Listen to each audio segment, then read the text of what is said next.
A superioridade de Jesus, o Deus de toda a humanidade. Ele me respondeu. Olá, seja bem-vindo ao estudo das Escrituras. Começamos com a carta aos Hebreus.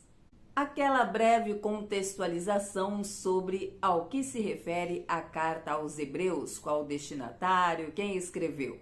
Para começar, vamos desmistificar a história que se repete, que Paulo escreveu a carta aos Hebreus. A grande verdade é que não sabemos, não define-se qual é o autor da carta aos Hebreus. Muitos acabam atribuindo ao apóstolo Paulo por alguma forma de escrita, pelo contexto dela, mas há também quem defenda que as pessoas que andavam com Paulo, aqueles seus ajudantes do seu ministério, possivelmente um deles, como Barnabé, tenha pelo menos ajudado a escrever.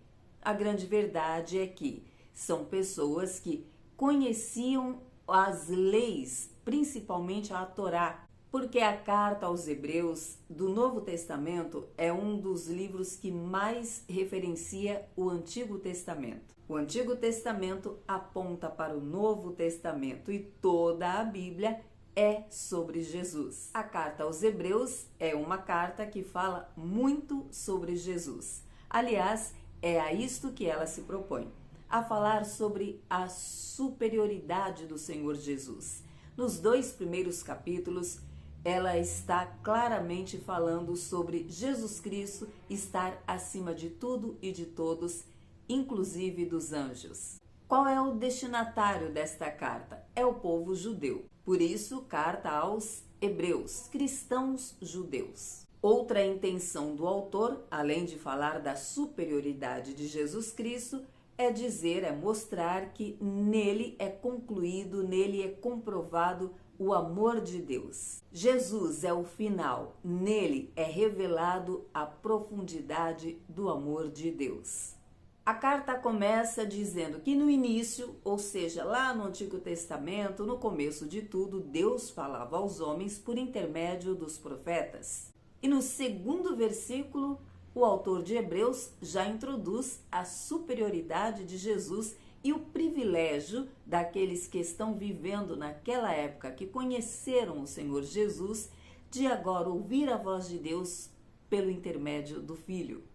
Nos últimos dias, porém, ele nos falou através do Filho, a quem designou herdeiro de todas as coisas e por meio de quem também fez todo o universo. Ele é o resplendor da sua glória, a representação exata do seu ser, sustentando todas as coisas pela palavra do seu poder. E tendo feito toda a purificação, sentou-se à direita, a majestade, tornando-se superior ao ponto de receber o nome mais excelente do que os anjos, do que todas as coisas. Não há nome acima do nome dele. E o autor, inclusive, faz uma pergunta retórica. A quem mais foi dito, este é o meu filho amado? Por acaso foi dito isso a algum anjo?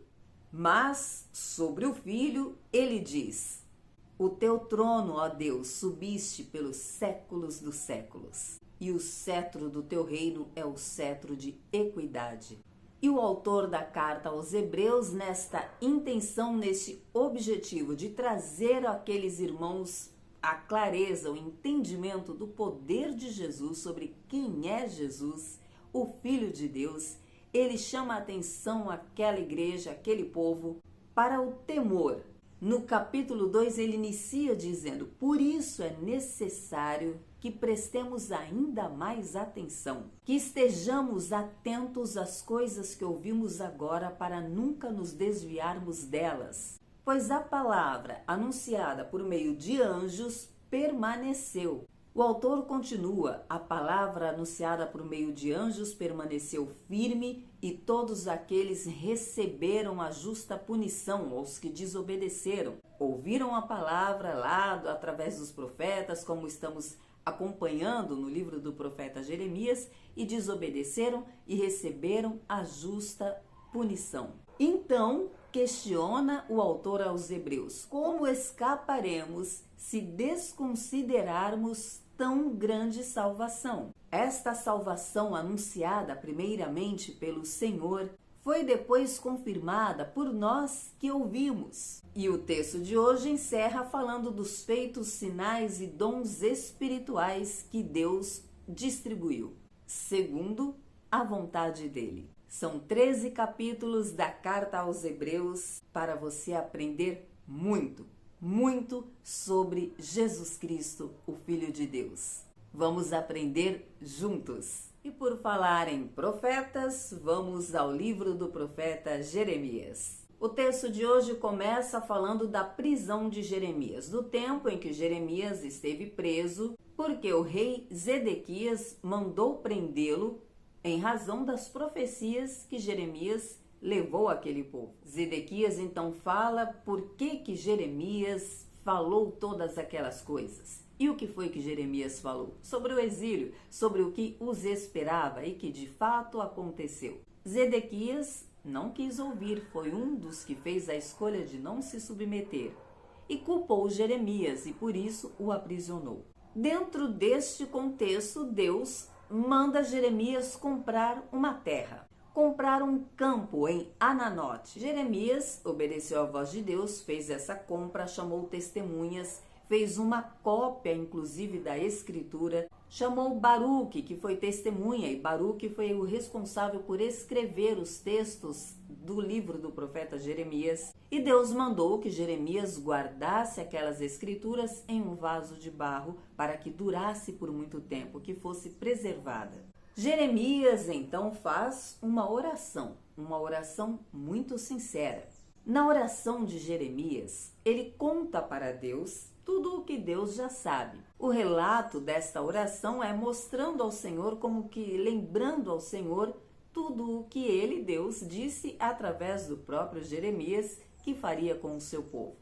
A oração consiste mais ou menos em Jeremias dizer ao Senhor: Senhor, então, vamos conversar aqui. Olha, o Senhor diz que nós ficaremos exilados, que tudo vai acabar aqui, que a terra vai perecer, que tudo vai ser incendiado, vai faltar tudo, vai acabar tudo. Mas o Senhor mandou que eu comprasse uma terra. Não estou entendendo, Senhor. O Senhor já disse tudo o que será feito de nós, então por que eu tenho que comprar uma terra?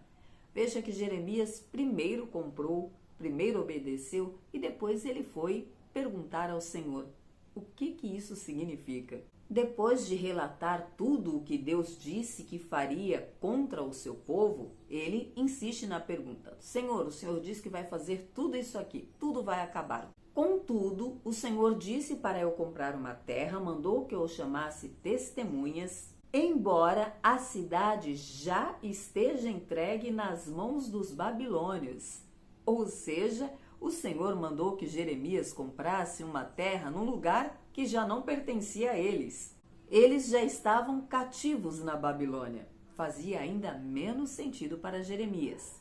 Mas, se você veio acompanhando o estudo das Escrituras, lá em Crônicas, nós lemos muitas genealogias e sempre a gente trouxe aqui ressaltando que aquelas genealogias eram importantes porque Deus estava restituindo ao seu povo as terras. Esta ordem que ele deu a Jeremias não foi por um acaso, como nada que Deus faz é por um acaso. Tudo é devidamente planejado. A resposta de Deus para Jeremias foi a seguinte: Eu sou o Senhor, o Deus de toda a humanidade. Por um acaso, há impossível para mim? Existe alguma coisa impossível para mim? É o próprio Deus falando para Jeremias. Não há impossíveis para mim. Eu sou o Deus de toda a humanidade. E ainda levando esperança para Jeremias e para o seu povo, o Senhor diz que assim como ele permitiu todo aquele mal para o seu povo, toda a devastação, o exílio, da mesma forma ele faria o bem, ele reverteria tudo em bem. A intenção de Deus nunca foi fazer o mal, maltratar o seu povo aleatoriamente. Sempre foi corrigi-los, mostrá-lo que há uma escolha.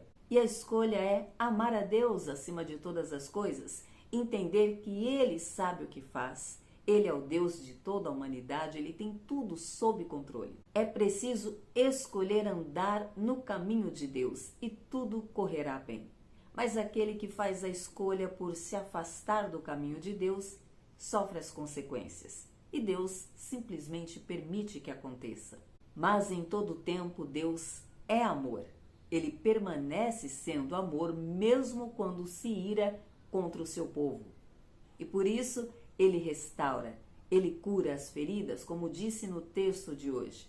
Mais uma vez Deus diz que vai curar a ferida do seu povo, que vai restaurá-los e que grandes coisas acontecerão no meio deles.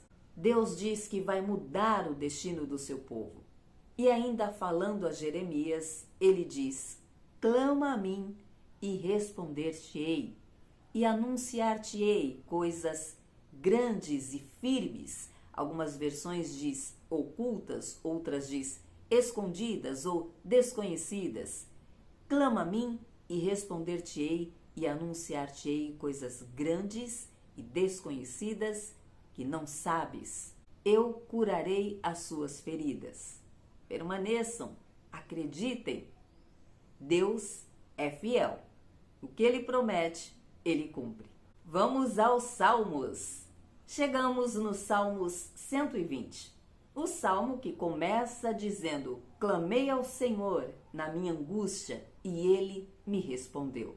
É um salmo sobre uma súplica de livramento. O salmista pede ao Senhor que o livre dos lábios mentirosos. Ele está falando sobre uma perseguição, sobre pessoas que lançam contra ele calúnias, mentiras. E ele encerra o salmo dizendo que mesmo quando ele busca paz, mesmo quando ele quer andar em paz com este povo, eles querem guerra. A palavra de Deus diz que no que depender de vós, tende paz com todos os homens. No que depender de vós. E o salmista aqui está dizendo que mesmo quando ele busca a paz, ele diz: sou pela paz. Mas até quando falo, eles insistem na guerra. Sempre haverá um momento em que você vai querer a paz. Você é pela paz. Mas o seu opositor vai querer a guerra. E isso já está escrito: no mundo tereis aflições, serão perseguidos, mas tende bom ânimo, eu venci o mundo. Então não há o que temer, ele voltará. E se ele não voltar até amanhã, eu te espero aqui para continuarmos com o estudo das Escrituras. Até o próximo vídeo.